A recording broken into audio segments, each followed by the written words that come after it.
the shortest presentation. I hope it'll make sense, talking about our biodiversity campaigning and the context, and then absolutely open to questions, which I'll try to answer. So yeah, I mean, my title is biodiversity campaigning as complex and interconnected as nature itself.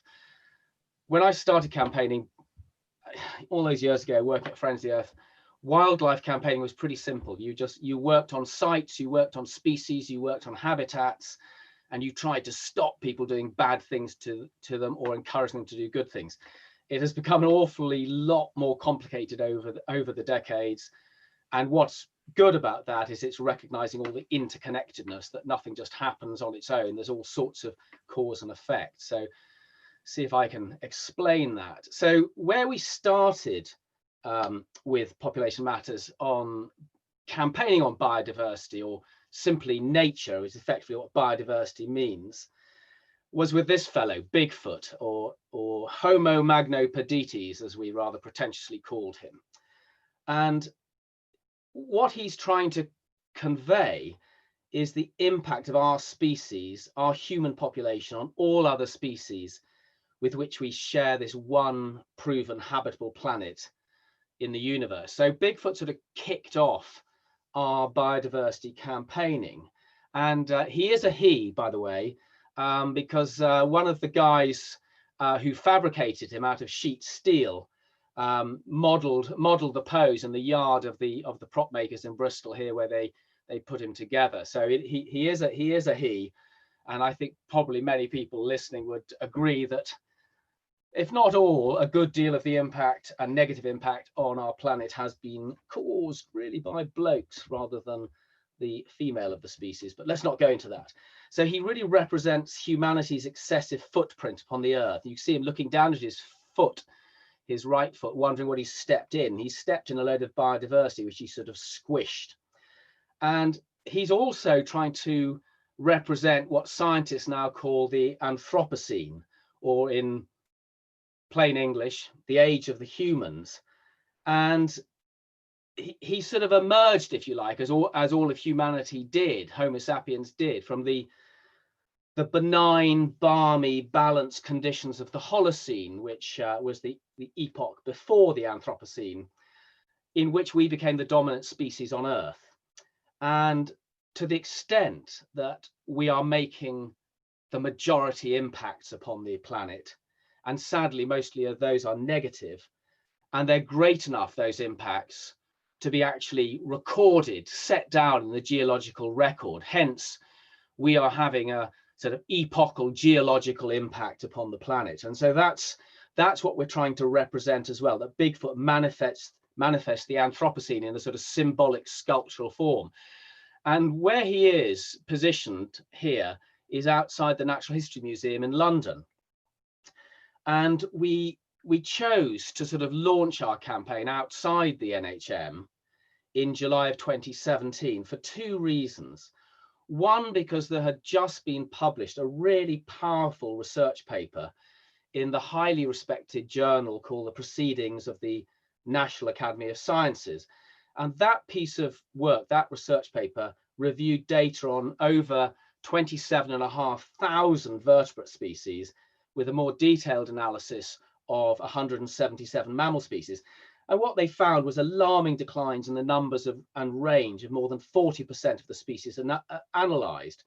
And what I really noted about that paper, which really struck home with me, was that it broke with the normally sort of sober tone of scientific papers where they talk about their methodology and, no emotion comes in, which is right. It's, scientific, absolutely objective. But in this paper, they described that massive loss with this incredible phrase. They called it biological annihilation. We described this, I'm going to quote, we described this as a biological annihilation to highlight the current magnitude of Earth's ongoing 6th major extinction event. And they concluded, in that published peer-reviewed paper, the ultimate drivers of those immediate causes of biotic destruction being namely human overpopulation and continued population growth and overconsumption, especially by the rich. It's an incredibly powerful statement. And so that's why we felt we had to get out there and start communicating what was going on, get it out of those peer-reviewed published papers, powerful as they are, to the wider public. So we chose the Natural History Museum. At the same time, in parallel, data had been produced by an academic called Professor Václav Smil, and he had looked at, similarly at the Anthropocene, what was the changes over 10,000 years in terms of biomass upon the Earth. And he looked particularly the biomass, the weight of vertebrate land animals. And if the screen is clear, 10,000 years ago, so as really we started to take off in the good conditions of the Holocene, wild animals made up 99% of the weight of biomass on the land, and we humans were still 1%. Today, that's completely reversed, really, if you look at the right-hand side of the graph. So the vast majority of animals with a backbone on the planet are us and our livestock, our pigs, poultry, cattle, etc. And only 1% is left for wild animals. It's an incredible turnaround. If you ask people that, as we have, they are absolutely amazed and cannot believe that's true. They think it's sort of like 60% wild and 40% human. So these are the facts we have to get out and sort of manifest. And one of the shocking facts that I picked up was that there are more chickens in Europe than there are wild birds. So we're trying to get this sort of information out there. And the second reason we chose the Natural History Museum was because almost more than anywhere else, certainly in London, where not that we're based there, but where is the sort of centre of the UK where most of Population Matters is based, it sort of represents where people sort of identify with biology and natural history and wonderful exhibits. But it also represented to us the willful blindness prevailing amongst many academic and public institutions about discussing and presenting those facts I've just put out there in terms of the change of biomass, but around human population per se. So it provided a very high profile focal point for the media and the public. And at the time, and I went in to look at it, the Natural History Museum had an exhibition on hominids, i.e. human type species that had existed. And that was not including the great apes, which are now some people put in the hominid bracket, but it was all those early, Homo floresiensis and Australopithecus, etc. But when you go to that exhibition, what's sort of rather amazing is the only one left, as far as we know, is Homo sapiens. And the NHM, the Natural History Museum, didn't really point out that we'd pretty much done for all our fellow hominids, nor did they make any real discussion around the impact of our huge success upon other species. And yet the hall where that exhibition was surrounded by glass cases full of extinct species. The dodos were there. I mean, it couldn't have been better for a PR story that we wanted to put forward with Bigfoot. So that's why we went there. Anyway, they got rather shirty with us, and they didn't like us being outside the NHM, but certainly the people who were queuing up did. They took our leaflets and posters. They weren't offended by Bigfoot. They were interested. We actually offered the Natural History Museum Bigfoot as an exhibit to better communicate and exemplify the Anthropocene and what has happened because of our success as a hominid, but they declined. Now, there is this sort of willful blindness amongst many in the academic world around biodiversity and amongst the campaigning conservation organizations as well. Now, I'm putting this slide up because I first saw this at a very good conference that was jointly held by the Worldwide Fund for Nature and Compassionate World Farming. And 4 speakers used this slide. And you see that at the bottom right, it's sourced from the Worldwide Fund for Nature. Top left, world population, middle left, middle top, carbon dioxide increase. On the right, freshwater use increase. Bottom left, fertilizer consumption, then marine fish capture, then tropical forest loss. Now, I think there's a bit of a correlation between those graphs. They all share this human population growth, which is sometimes referred as the J curve or the hockey stick curve. It's sort of going up, particularly from about 1750. So after the Industrial Revolution, developments in sanitation and then medicine, agricultural production, you start seeing this real sort of growth in human population from, you know, less than around 1 billion in 1803 to our current 7.8 billion. Now, despite that graph looking very similar, none of the speakers who used it referred to population, apart from when I sort of jumped up and said, what about that one? But if you overlay that population curve across those other ones, and I'll just do it for one, that's tropical forest loss, there is a correlation. And it seems extraordinary that people are so reluctant to make that connection. Even when it's their own slide, it's right before their eyes. So somehow, as I say on this slide, it's sort of hidden in plain sight. And we have to try and bring this out. Now, the reluctance to talk about population with relation to biodiversity cuts through to some of the most useful publications and pieces of research that are produced. And this is the, again, it's WWF, the Worldwide Fund for Nature's Living Planet report, which they produce every 2 years in collaboration with the Zoological Society of London. This is an incredible, sorry, I'm gonna have to have a drink, so I'm getting a bit dry. Herb tea, I promise you. But this graph here shows the latest Living Planet report of 2020. It's produced every 2 years. And what it shows, the headline figure is a 68% decline in vertebrate species populations worldwide since 1970. The previous report of 2018 showed a 60% wipeout of the world's vertebrate wildlife between the same period. So it's consistent, but it's still consistently bad. The Living Planet report uses the word population hundreds of times, but only 3 or 4 times in relation to humanity, even though our population has more than doubled over the same period. To be fair, the latest Living Planet report does refer to the challenge, and I quote, of an exploding human population. And it uses that same 6-graph graphic with those identical or very similar curves for population growth, tropical forest loss, carbon dioxide emissions, fertilizer use, marine fish capture, etc., etc. But they avoid talking about population. They duck away, and it's a rather classic population avoiding phrase. They downplay population and say it is economic development and the growth of the world's middle classes, not population rise per se, that is dramatically influencing the rate of change of Earth's life support systems. That is true, but it's not the whole picture. And it's certainly not the whole picture if you exclude population. Just in case anybody is thinking that we're avoiding what's going on in the UK, this is from a similar, rather smaller report, The State of Nature, produced by the main environmental NGOs. And it shows an absolute sort of parallel collapse in wildlife in our country. And often you see all these wonderful wildlife programs and beautiful pictures, and you think we're all nature lovers and everything's going well. Well, it isn't actually.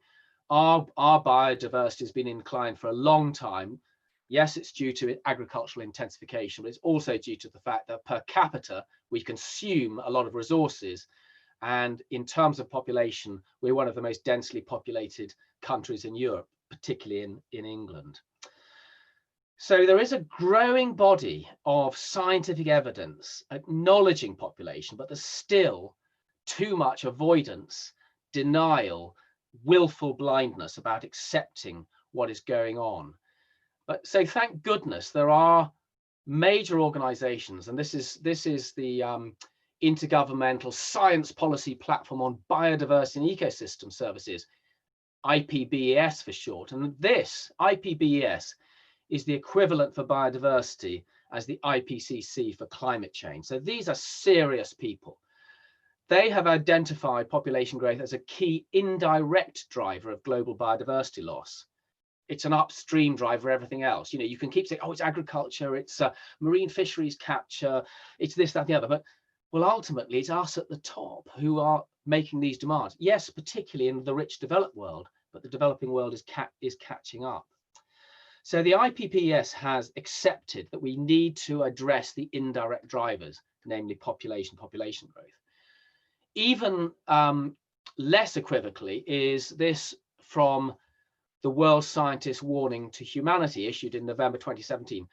Over 20,000 scientists from over 184 countries from across the disciplines saying we have failed to adequately limit population growth. We need to reassess our economy. We need to reduce greenhouse gases.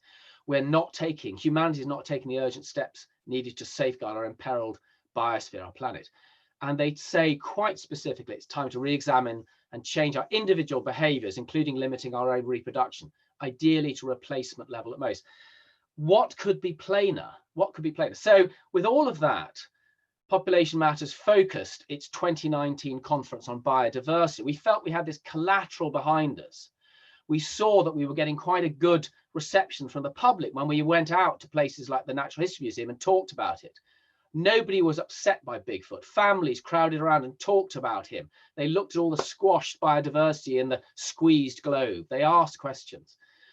So we felt that it was time to talk about the taboo, the last elephant in the room. You know, ironically, perhaps it will be the last elephant from what I see of having been in Kenya recently. But human population and the sixth mass extinction. The person photographed here is Dr. Edu Effium, who is a fantastic conservationist from northeast Nigeria. She's working in a forestry area, particularly looking at something called REDS, which is the reduced emissions from deforestation and forest degradation. And that's for the Nigerian Cross River forestry area, one of the last holdouts of a particular subspecies of mountain gorilla. So Edu has no hesitation talking about population. She's on our expert advisory group. But we did persuade a speaker from WWF, which is progress. You know, it's a forward movement, because back in 2012, before I worked directly for Population Matters, along with Jonathan Porritt, we tried to persuade a load of the environmental NGOs and conservation groups that it was time to talk about population. And we produced reports in their style on their issues as to why population was resonant and relevant. They brushed us aside, got very shirty, and we didn't really achieve a huge amount, but we did. By 2019, we got a speaker from WWF on the same platform as us, who, to his credit, his speech, his presentation was titled "Population Does Matter." So there's some progress, but it's slow progress, and there's still resistance. So our strategy is to move beyond. We can't keep knocking on doors and bashing our heads against the, brick walls. We've got to move on and get into the debate, get into and onto the agenda and into the policy framework. So that's why we were researching over sort of 2018, really, looking at how we could perhaps achieve a policy framework and a platform as there is for climate change, for biodiversity. So my sort of slightly naive ambition with an excellent activist from the States was, could we get a UN framework on population as we have for biodiversity?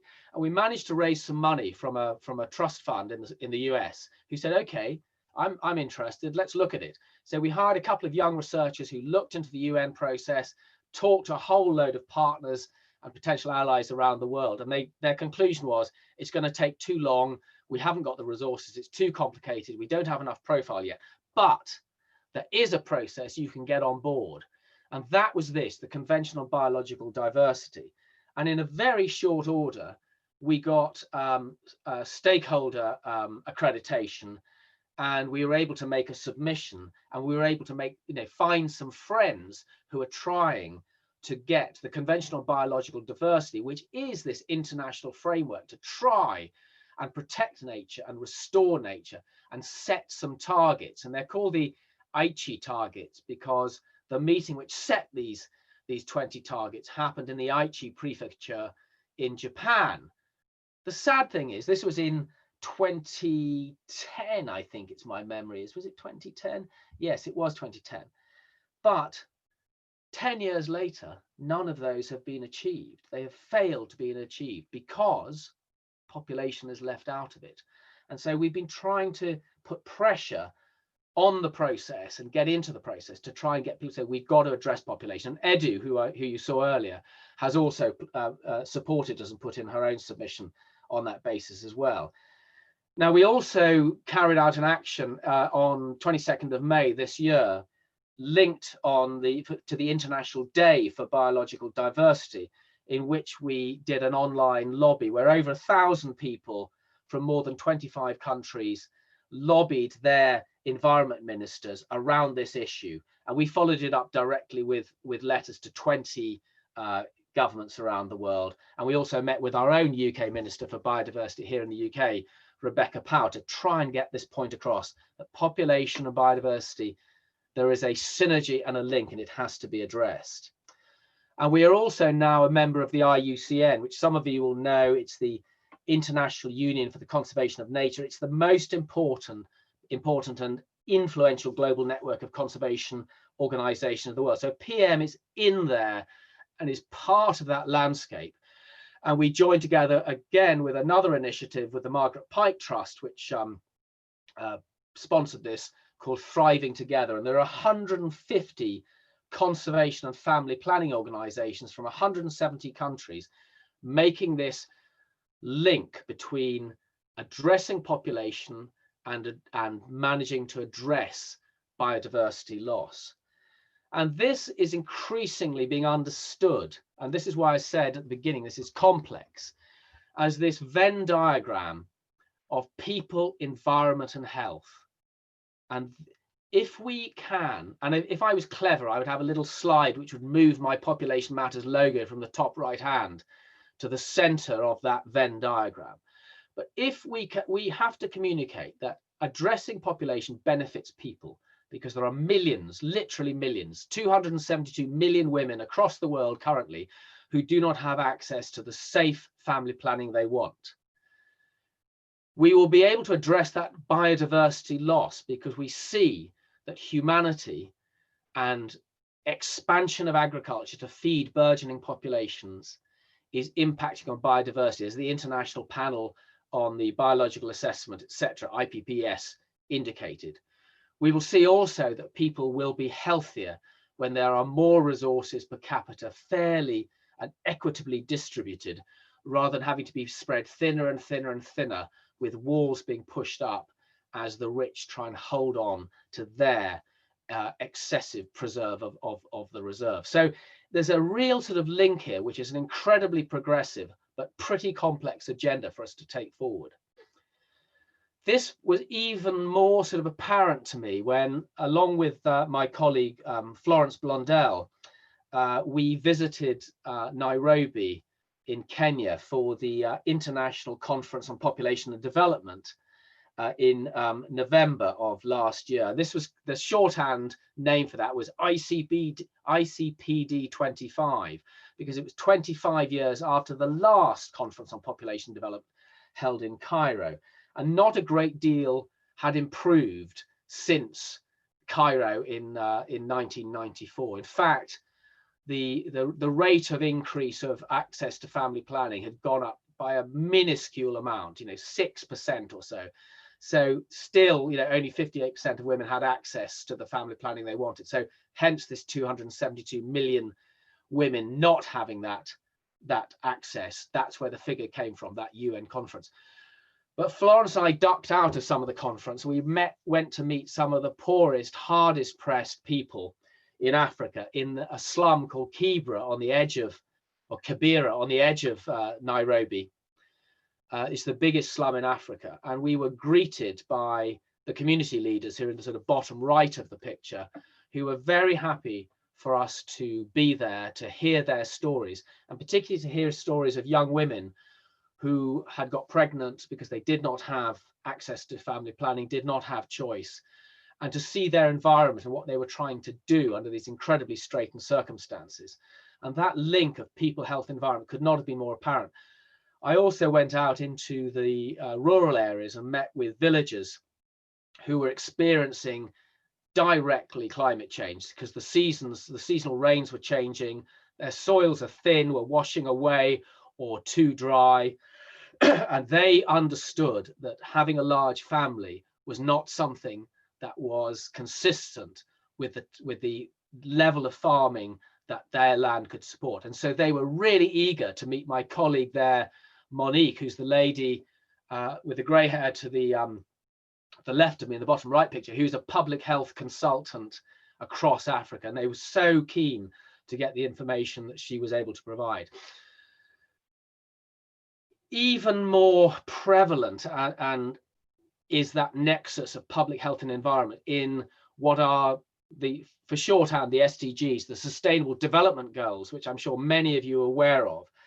And the Sustainable Development Goals were the focus of PM's activities, both on biodiversity and population, for World Population Day this July the 11th.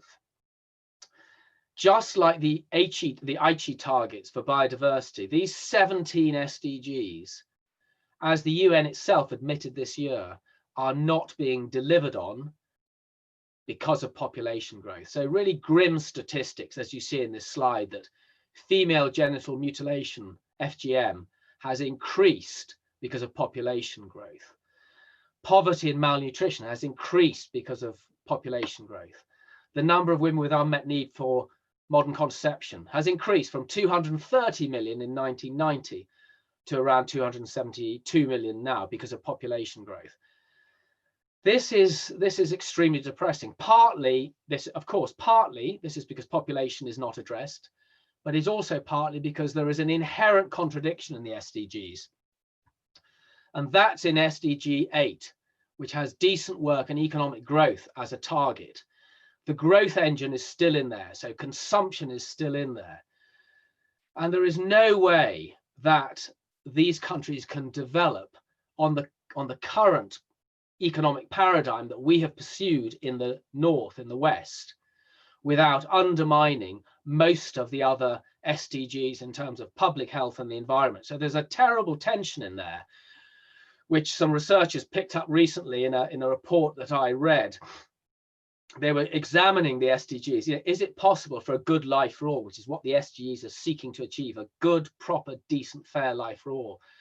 But what they found was this contradiction where the SDGs actually undermined the ecosystem services upon which development and good health depended. And the most shocking one for me was that this obvious benefit that as girls stayed in education from primary to secondary to tertiary, there was a connected deterioration in the biodiversity in those countries as the resource use increased.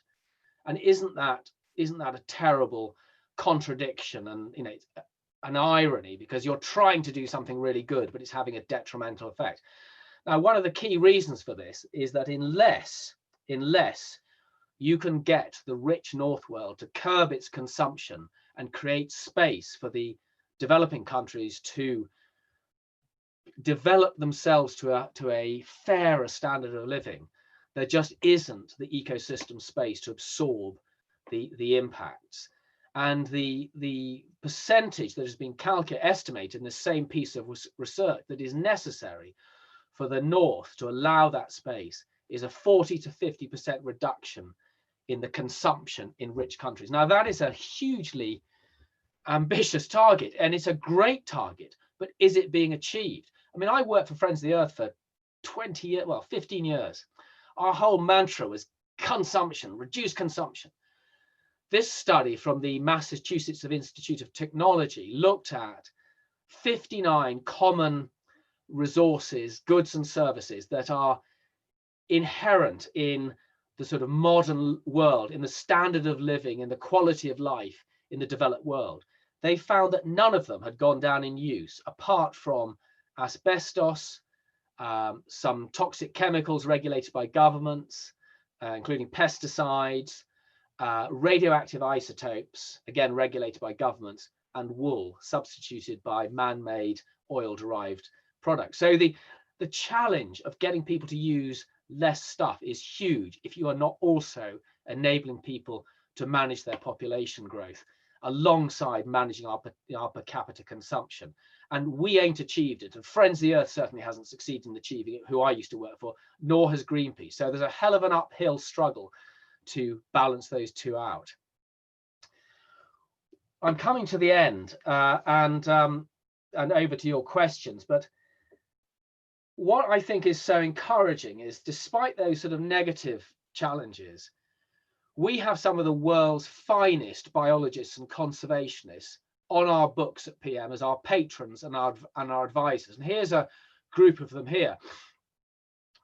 Two of them are sadly no longer with us. The great Aubrey Manning from Edinburgh University, who was a fantastic supporter of population matters, brilliant biologist. Some of the a little bit older than me will remember that he had a pretty good TV series around conservation issues back in probably about the 80s, I think. And Norman Myers, second from bottom left, who was one of the, when I was at Friends of the Earth, he was the man who brought the rainforest to life and made people understand what this incredible resource was, its richness, the primary source was his book. It held such riches. And there's Paul Ehrlich as well. Gordon Buchanan, bottom right, wildlife cameraman, has just joined us as patron. But there they are, the luminaries: Attenborough, Goodall, Packham, people who are prepared to speak out about population and the links with biodiversity and conservation. So we've got to get it out there. We've got to get past the economic growth model. We've got to get people to understand that we cannot deliver the SDGs without delivering on population growth and addressing that. We've got to allow developing countries to grow, but in a different way than we have pursued, and address our own consumption. And just to end, we've got to communicate to more and more people. And though I think some of our supporters were disappointed with how strongly David Attenborough was able to get across his messages in the Netflix WWF Our Planet series, he did start every episode with this statement. Just 50 years ago, as we finally ventured to the moon, for the very first time we look back at our own planet. Since then, the human population has more than doubled. And if you saw what he described as his witness statement, a life on our planet, he was much more outspoken. And in every section, the counter of the increasing growth of human population came up, and the impacts of the planet and the loss of biodiversity. So that's the sort of framing of our biodiversity campaign and what we're seeking to achieve. And I hope I've given you some sense of the structure, but really open to hearing your questions and positive challenges now. And thank you so much for listening. Great, thank you, Robin. So we could start this Q&A with a question that was actually submitted ahead of the event by Kath. And Kath asks, given that people are now becoming more aware of what we are doing to the environment, why is not more being said in the media and parliament of the main driver of its destruction, i.e. population growth? How can we get them to listen to this message so they can make others aware?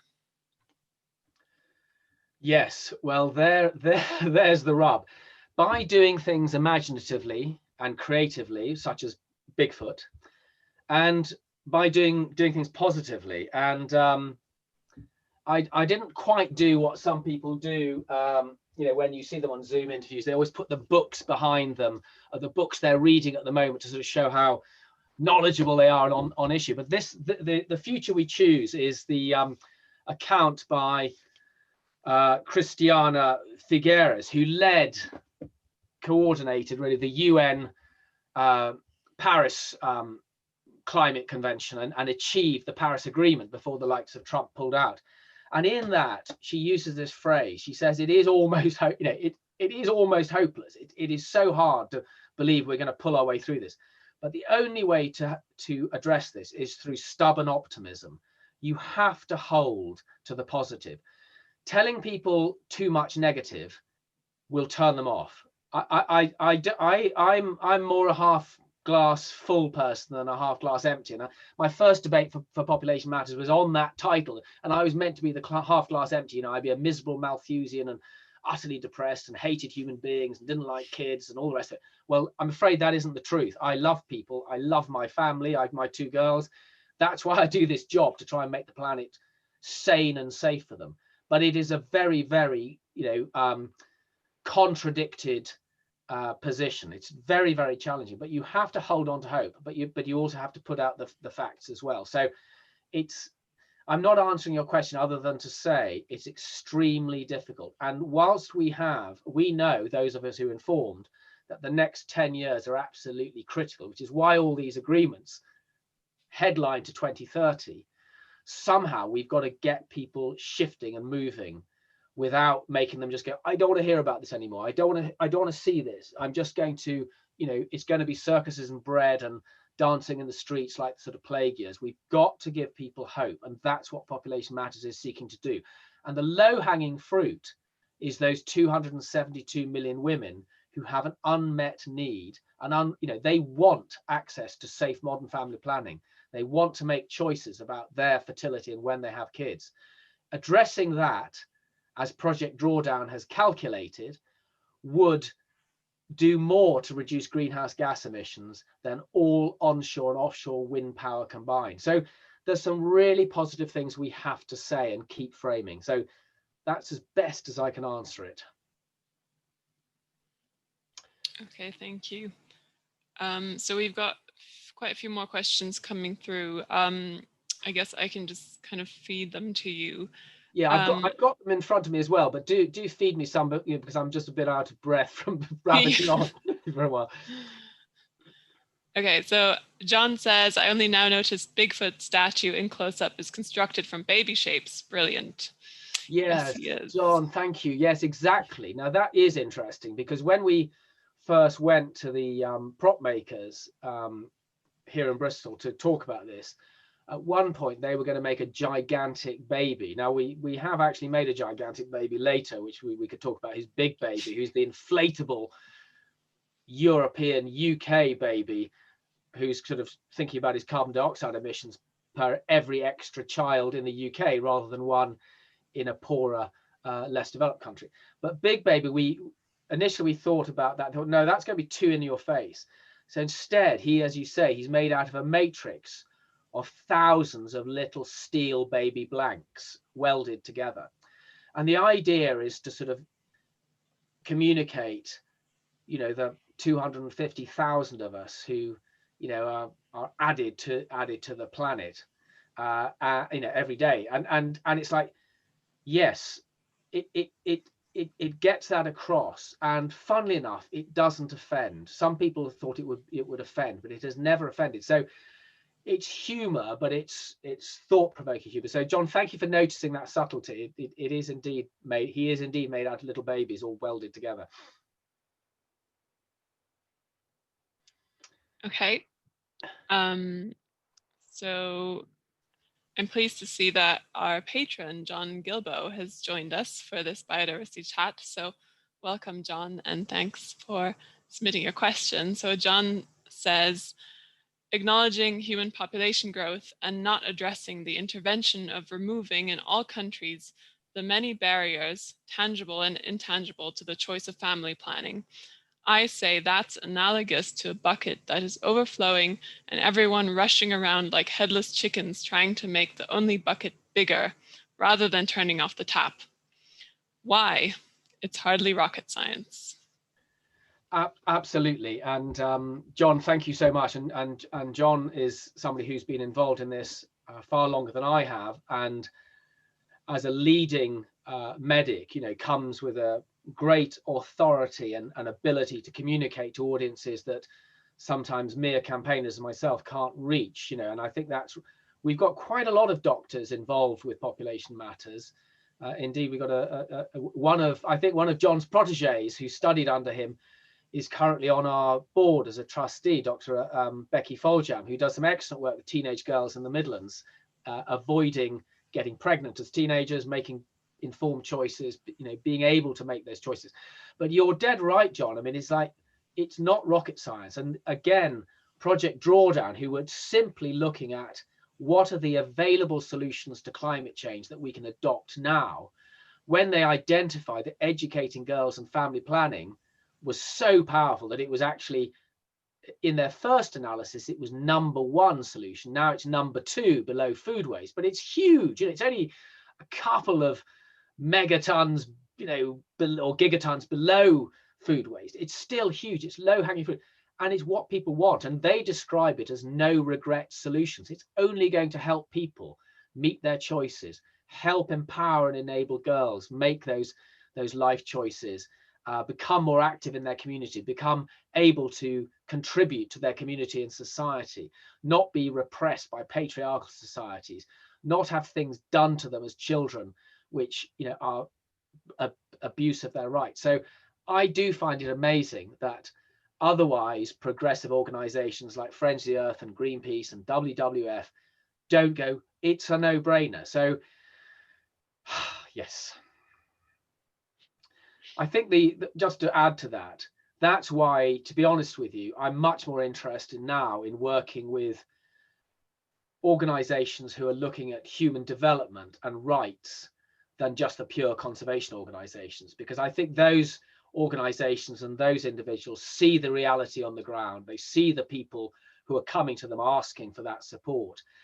And there's nothing more powerful, you know, as we found when we were in Kenya, when, you know, a 19-year-old mum says, you know, I really wanted to stay on in school, and I don't want my lovely girl, much as I love her, I don't want her having her choices foreclosed as mine was. So I think there's great productivity working in that sphere, and that's something we're looking at the moment, and have got a consultant helping us build partnerships within the developing community world.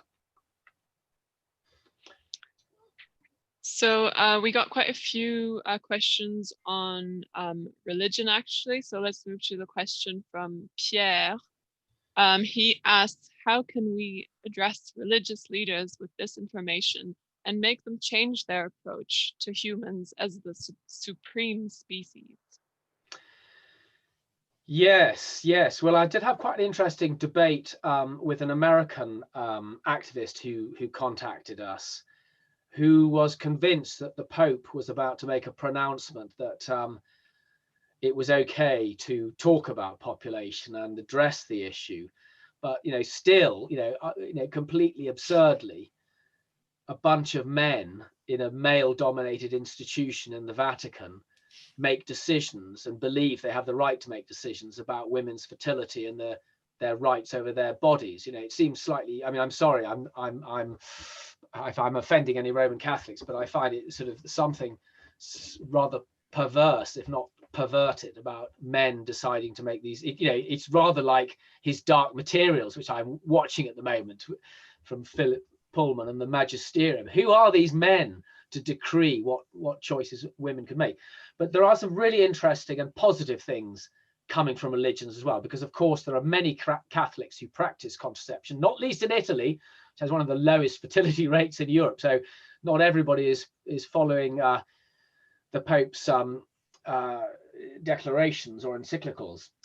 But interestingly, one of the most progressive regimes in terms of enabling women access to family planning of recent decades has been Iran, where the Ayatollah issued a fatwa, which is simply a religious edict stating that contraception was not against the tenets of Islam. And that meant that they were able at the community level to run family planning programs giving women choice and access, which enabled them to reduce their fertility rate from 7 to 8 children per woman in the 70s to 2.3, 2.4 of recent years. Now they've gone back on that, but it just shows that it can be done. And similarly, that's happened in Bangladesh. So religious leaders can and should and could be incredibly positive when they use their voices for the good of humanity. And maybe with this more progressive Pope, who has, you know, addressed quite a lot of dark issues within the Catholic Church, may be persuaded to move on this one. I wait and see. But yes. Yeah, it's a tricky topic. So we got one question on population projections by an anonymous attendee.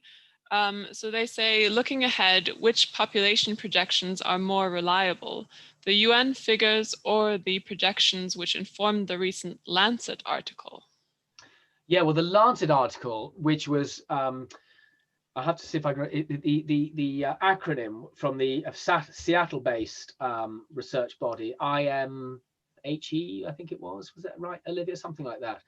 They produced these really interesting projections that actually long term, rather than the sort of mid range of the UN for sort of 2050 of sort of 9.8 billion, 10 billion, but actually was going to be below that, quite a bit below that. And the headlines the media ran were, what was it? It was something like, shocking crash or alarming crash in population. I mean, it was incredibly, as the media can, an incredible compression of what was actually in the data, because actually it was a good piece of research, but it made some assumptions which were very different to the projections from the UN.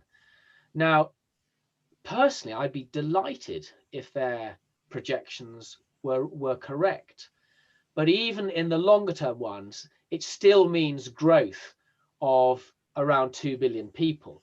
So it's not the sort of shocking crash, we're all going to be depopulated. And it was, and they then sort of jumped to, we're going to be like Japan, aging, moribund populations, our economy will disappear.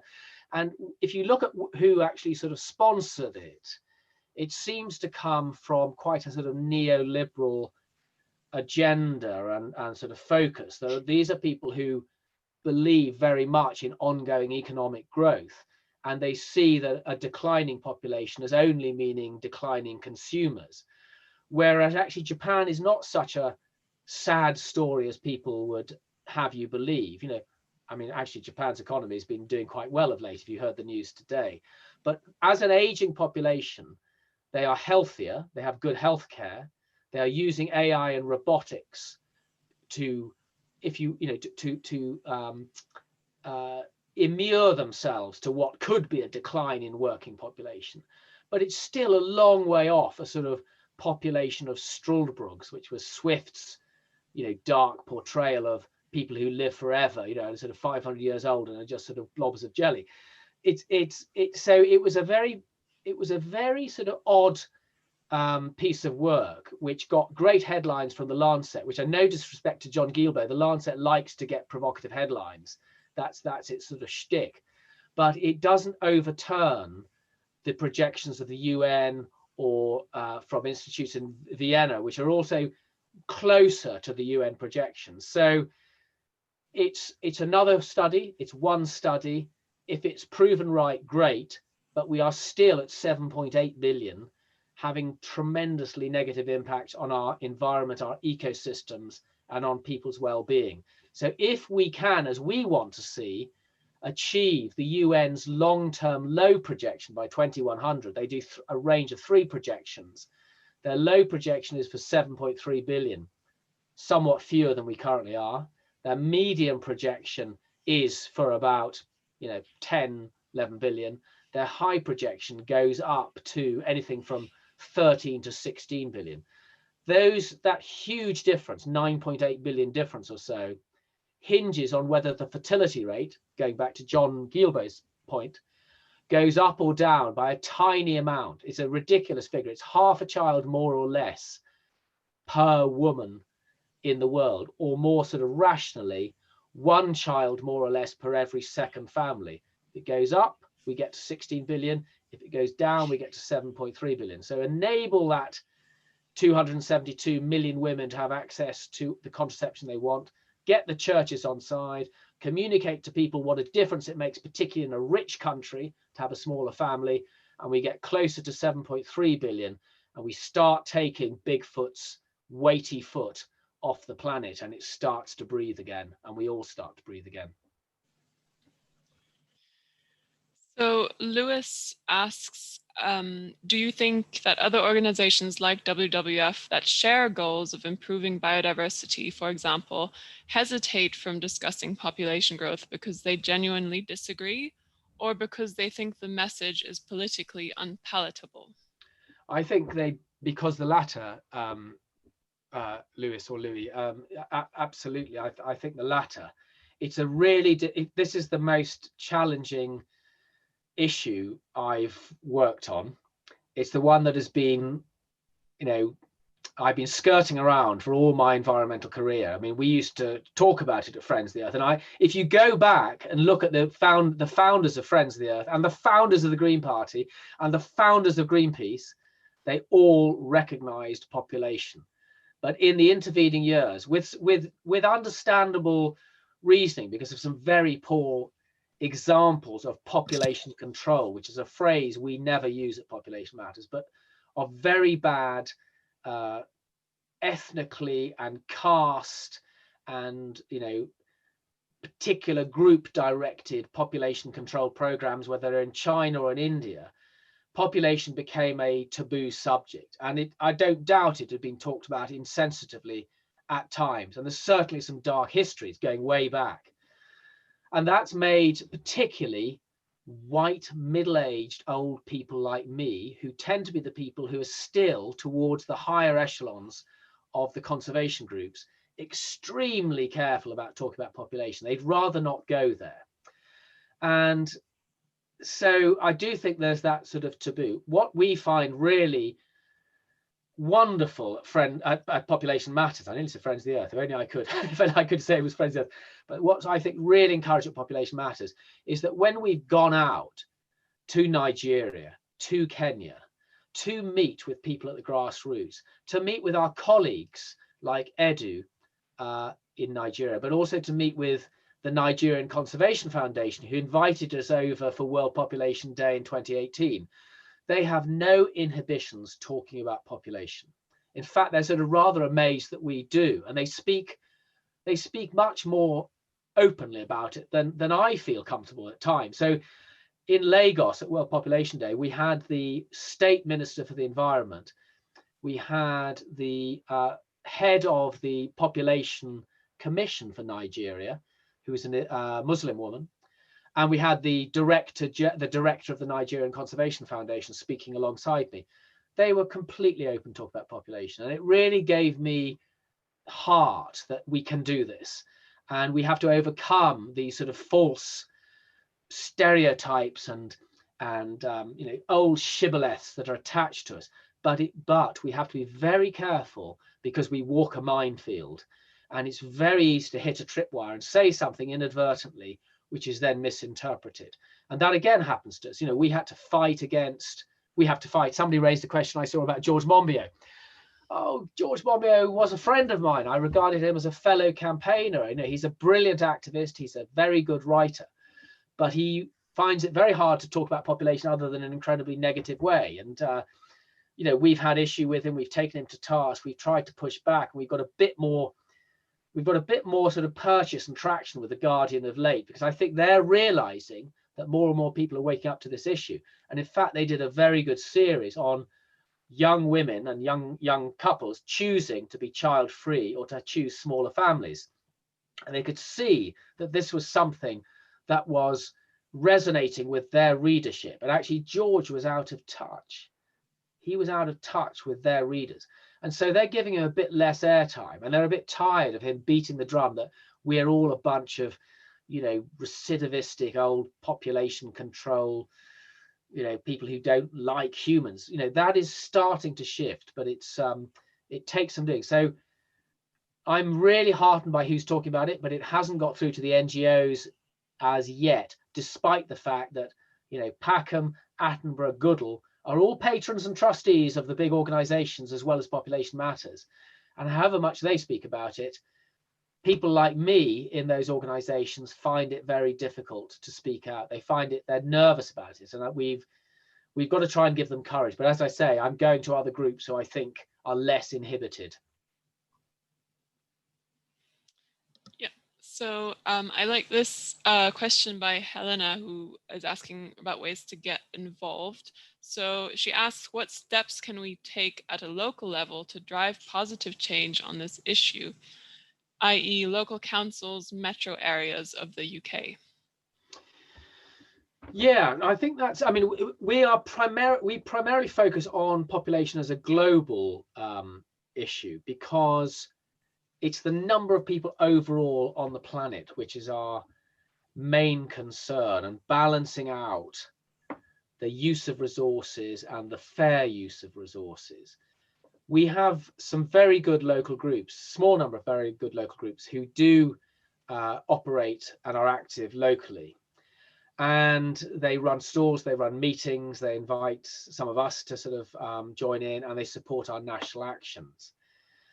I think, I mean, one of the things we do some fun things. I think, again, you've got to keep it light, because you will very quickly get sucked into issues and areas that are even more challenging to talk about, particularly in the UK, than population per se.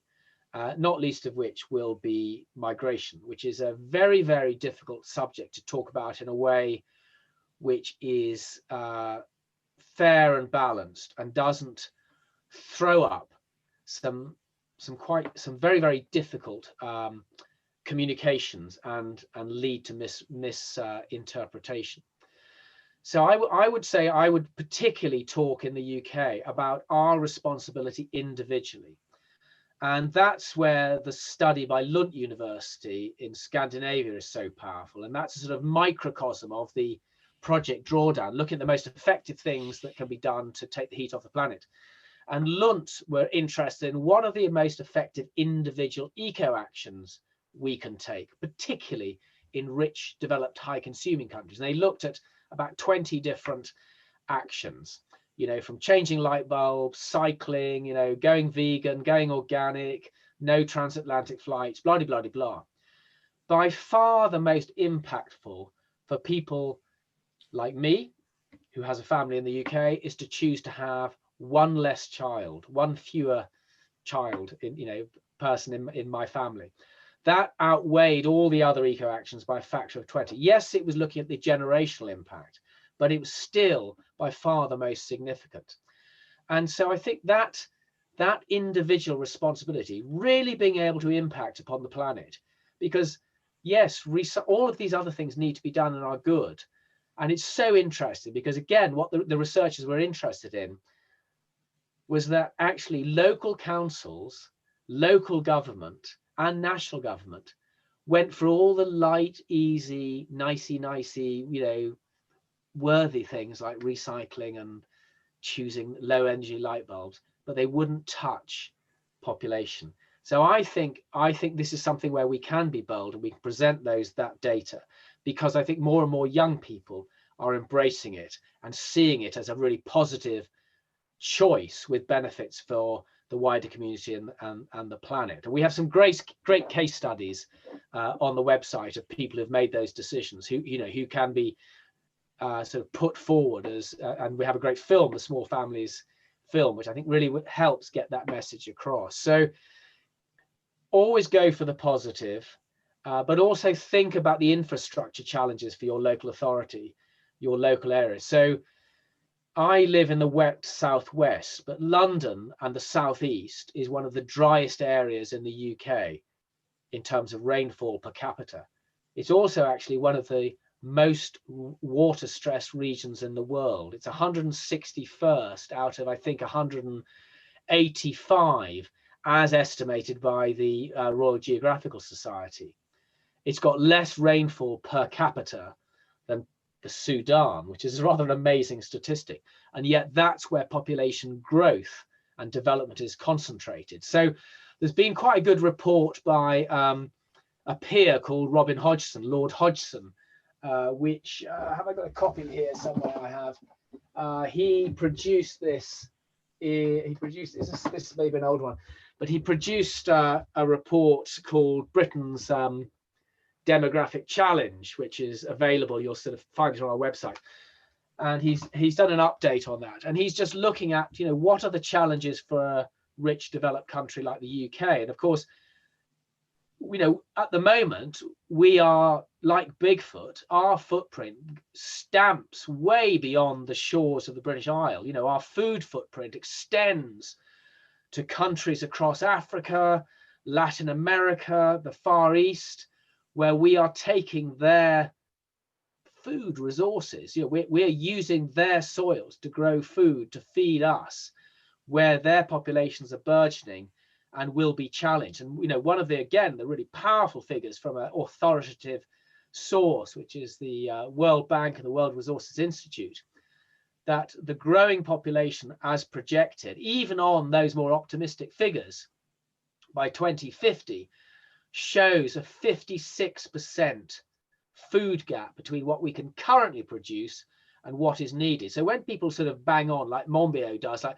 oh, you bloody population matter people, you're like Thomas Malthus, he completely he misprojected, food production was increased greatly, he never sort of foresaw the agricultural revolution. Well, fair enough, he was writing in 1798.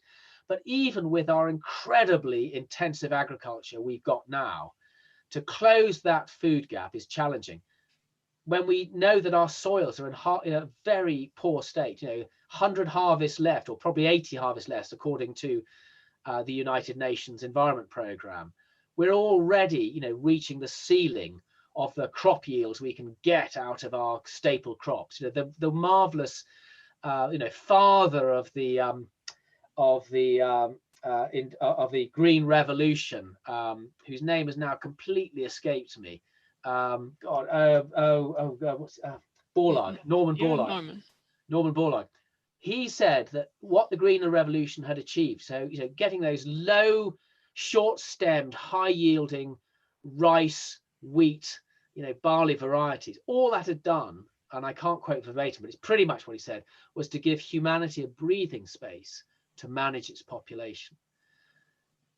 So I think impressing upon people that our little island, like so many little islands around the world and so many countries, it's not about being self-sufficient, but it's about realizing how over-sufficient and over-demanding we are on people who have some real challenges and need the space and time to enable their populations to become closer in harmony with their country's resources, so that we can all get in closer harmony with our planet's resources. Because unless you're Elon Musk, there is no other planet within reach which can support our species and all the other incredible species on this planet as this blue-green pearl hanging in space. So yeah, try to communicate that. Indeed. So we're slowly running out of time. I think this might have to be our last question. But there are two closely related questions on solutions. So I will combine them for efficiency. So Christine asks, I spoke to some women in Kenya while doing volunteer work last year. They said that while they want access to contraception, there is a view that having a family, several children, is an investment to support them in old age. What can be done to provide an alternative to these families so they don't feel that they have to have more children for this reason? Yes, and the other question, let me just add the other question because it's related. Ellie asks, you mentioned meeting the unmet needs of women as one solution to address population growth. Are there other solutions? Sorry, I didn't catch the last one. Sorry, Olivia, just repeat that. So Ellie asks, you mentioned meeting the unmet needs of women as one solution to address population growth. Are there other solutions?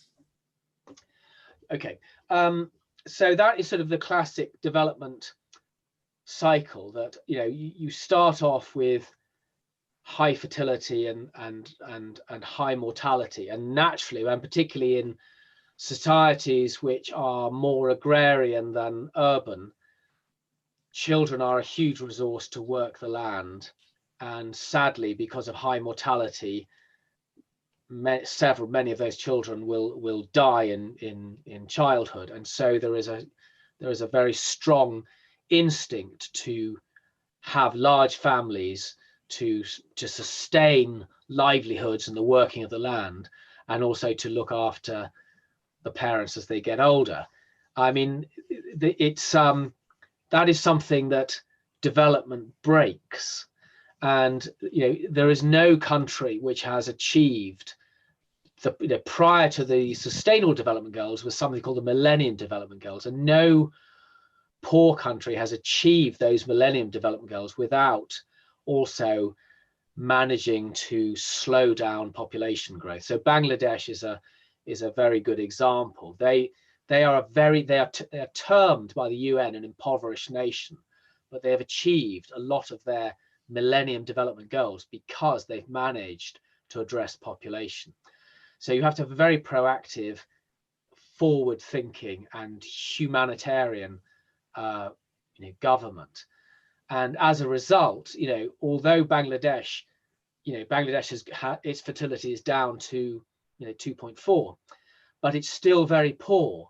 But it is able to contend better with some of the challenges facing it. So you have to enable that. So universal education is hugely important, because it will enable children to bring in wealth other than tilling fields, and it will enable those fields to be tilled better and to bring in agrarian support, etc. So this is why we want to partner with the development organizations, because they see this cycle and this link as well. So meeting the unmet need is key. I mean, the other one that I think, and I'm amazed that none of you have asked this or said it to me yet. Here I am, another blinking old middle-aged man telling women what to do, and that they need to do this, they need to be able to blah blah blah blah. We men need to be told to do some stuff as well. And one of the organizations we work with in Africa is called Dandelion Africa, and set up by a fantastic woman called Wenda Zed, who's also on our advisory group, and that's one of our patrons. They're going to be one of our patrons. And she was going to get married off at about the age of 10, and all the sort of unspeakable things were projected to happen to her. But she had a relative who was a teacher who took her away from her family, said, this isn't going to happen to you, got her into school. Long story short, she became a successful businesswoman in Nairobi, and then she set up Dandelion Africa to replicate her story for other rural girls. But what she says is, Kenya is still a patriarchal society. We've got to change the men. We've got to change the boys. So she runs a program called Boys for Change, which we have very modestly supported with the help of our supporters through crowdfunding. And that has worked with young adolescent boys, men in rural villages who have supported their sisters, their aunts, their mothers, and they've ended FGM in the 3 villages where they've been working. But we have to address men in the Catholic Church, like the Pope. We have to address men like Trump, who cut funding to any development program which had US aid, which wasn't over 100% opposed to abortion under any circumstances. So there's some really important work to be done, which is rights-based work, and that's again where I think population matters, and the population issue is on to a winner if we can frame it right, because this is probably more than any other issue addressing human rights, and rights is where the energy is at the moment. Rightfully, he said, sort of rather pathetically, but there's so much energy coming forth to overturn wrongs, which have been about the repression of people and the removal or the prevention of access to rights. And this is, I really think, where we can move forward and show that, far from being a sort of recidivistic, regressive, anti-human organization, we are pro-people, we are pro-planet, and we're progressive, and we are sharing values with many of those organizations who are out there trying to deal directly at the coalface, whether it's Rebecca Foljam in the Midlands or Wendo in rural Kenya.